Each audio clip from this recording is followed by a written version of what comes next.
Ladies and gentlemen, and welcome back to yet another segment of Burnt Coverage Week 11. Woohoo! 11 weeks in the books. Well, 10 weeks in the books, I suppose. I'm your host, Joel. I'm Curtis.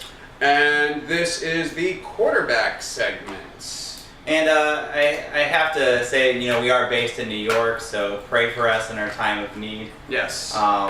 We may not be able to play. Currently, I can't play FanDuel. DraftKings is staying our execution a little longer through the weekend. However, we'll still be bringing you great burn coverage of all of your fantasy stats for FanDuel and DraftKings. Unfortunately, we won't be out there winning with you. Well, not on FanDuel, but we will be winning on DraftKings. And we know that we have lots of viewers outside of New York State, which is why we continue to do this. And FanDuel, we can't even play the free games for some reason. When the injunction first came down, you could still play the free games.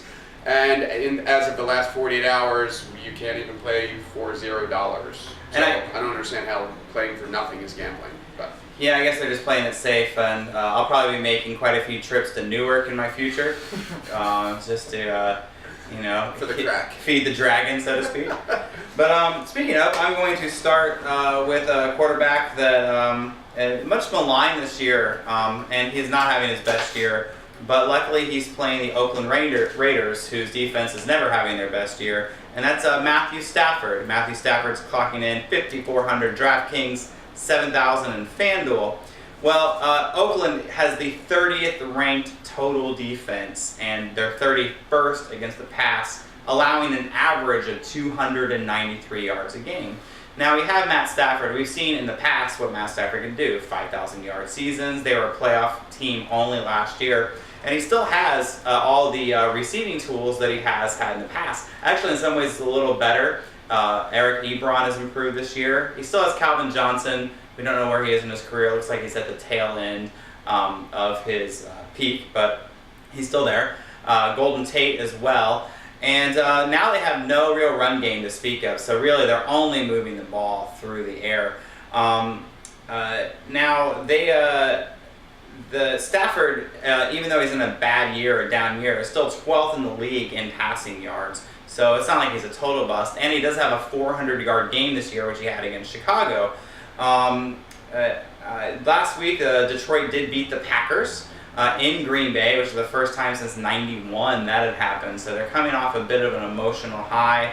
I see Stafford with his big arm, healthy, with a great amount of receivers, doing really well against the Raiders, and what I think is going to be a shootout, maybe the highest scoring game of the week. But Stafford, 5,400 in DraftKings, and that's dirt cheap. We're talking replacement level money. That's as much as like somebody, Brock Osweiler's of the world, are paying right now. I firmly believe that this is going to be the highest scoring game of the week. This is the shootout of the week. I think we're in store for a lot of high scoring games this week to compensate for the terrible week of football that we had to encounter last week with all the low scoring stats. But no, Stafford's a really good play, and that's that huge victory over Green Bay. The Jim Bob Cooter phenomenon continues on. I like Stafford a lot. But there is a quarterback that I like better than Matt Stafford, and you might pick up on a theme throughout all the segments if you do watch them all, because this Week 11 is the official Burnt Coverage Bowl. It is the Tampa Bay Buccaneers versus the Philadelphia Eagles, both teams of note from both sides of the couch here. So I'm going to go with the obvious play of the week. That is Mark Sanchez, the Sanchez, going against the terrible Buccaneers of Tampa Bay. Tampa Bay is giving up the 13th most fantasy points to quarterbacks. And in 9 games last season, Mark Sanchez averaged 270 yards and almost 2 touchdowns a game. He did throw for over 300 yards in half those games. And I think the key to Sanchez having a successful first start of the 2015 season is his ability to run the read option like Chip Kelly likes to have it run. In the 9 games that Sanchez played last year, he did average 4 rushes a game, which is not a lot, and he only averaged 3 or 4 yards a rush, but that does open the field up considerably against a porous Tampa Bay secondary. So for the price of $5,000 on DraftKings and $6,400 on FanDuel, Vegas setting the over/under at 45, with the Philadelphia Eagles being a 7-point favorite. Yes, this is going to be.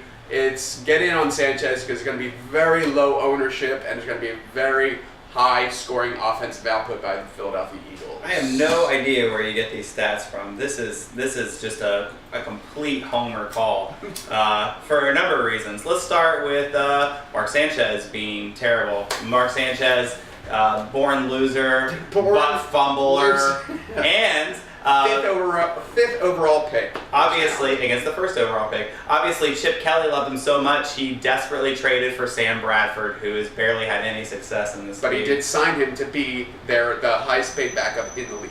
Oh, that's nice for him. And we all knew that Bradford was going to fall apart at some point. We just didn't know when. Here it is. So we knew this moment was going to come. And nothing really against Sanchez. He is definitely a quality backup quarterback.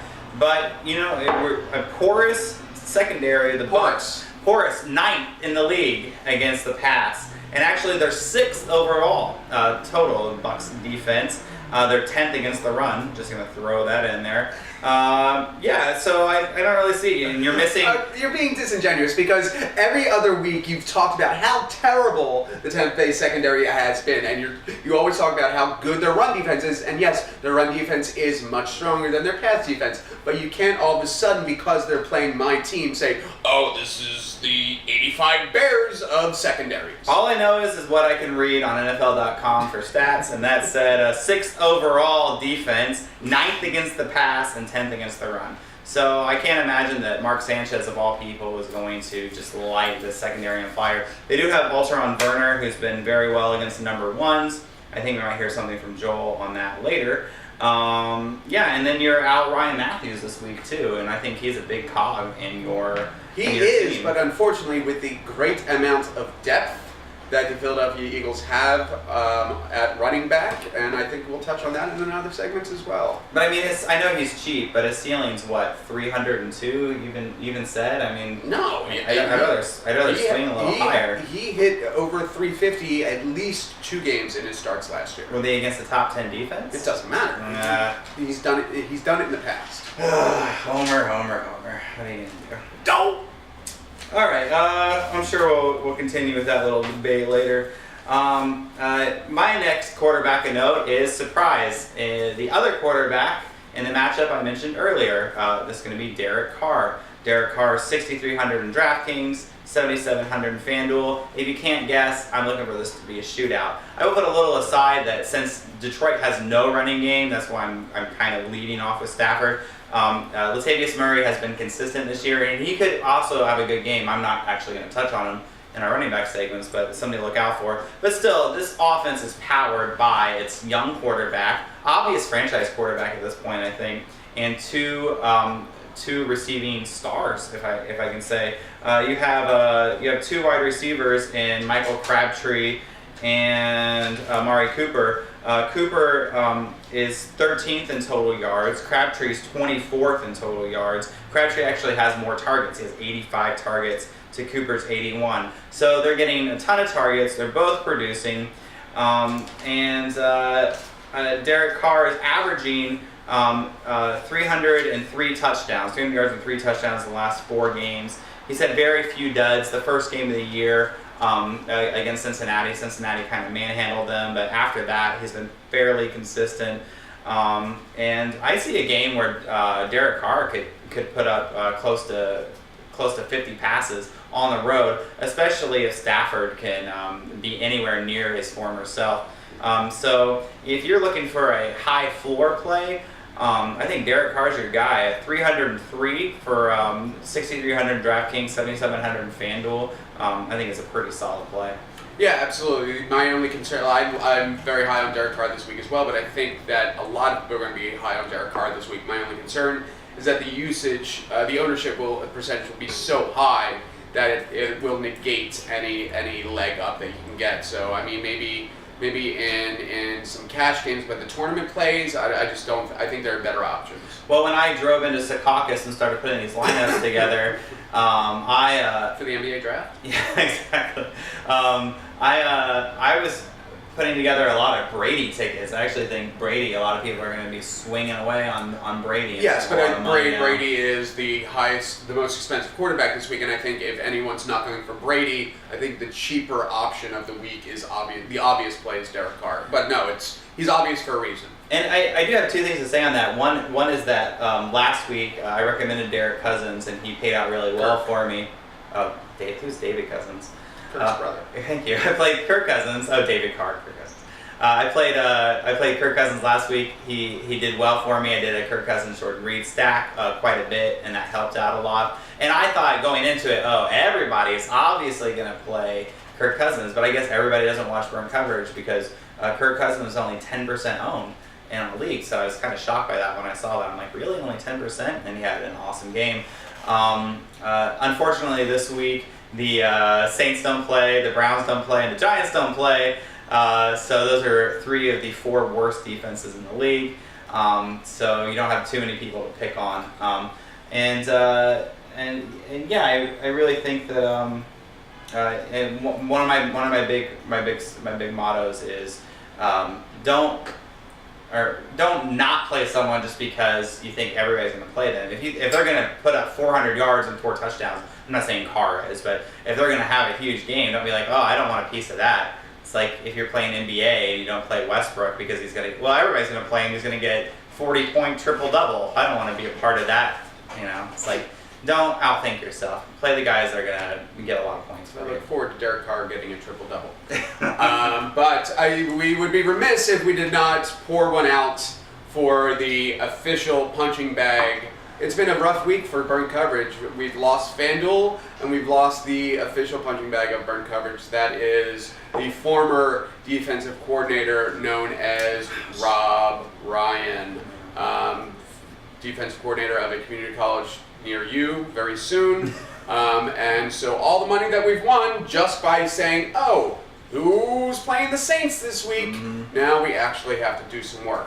Yeah, it sucks. It saved about an hour of research because I used to just be able to who the Saints playing. I don't think it's going to be a massive turnaround right away, but they can't. But Dennis get worse. Dennis Allen is a huge upgrade as a defensive mastermind to the lesser Ryan. And extremely experienced, and he will control a locker room for sure. Absolutely. Moving on. So my next quarterback is going to be Matty Ice. He's been one of my favorite picks all season. And now they are home in the Dome, going against the Indianapolis Colts. India's giving up the 9th most fantasy points to opposing quarterbacks this year. Matt Ryan has not thrown for less than 250 yards all season, and he hasn't attempted less than 30 passes. He's only attempted less than 30 passes once this season. They are on a 2-game losing streak, but he has thrown for 700 yards in those 2 games. And at 6-3, the Atlanta Falcons at home. This is really as much of a must-win as a 6-3 team can have. They've really got to right the ship. Going against Matt Hasselbeck-led Indianapolis Colts this week. Over/under is 48, so this is going to be another very high-scoring game, I believe. Price is going for $7,800 on the duel and $7,100 on DraftKings. I really like Matty Ice as a strong value play. I agree with Joel totally on the fact that this is a must-win for the Falcons.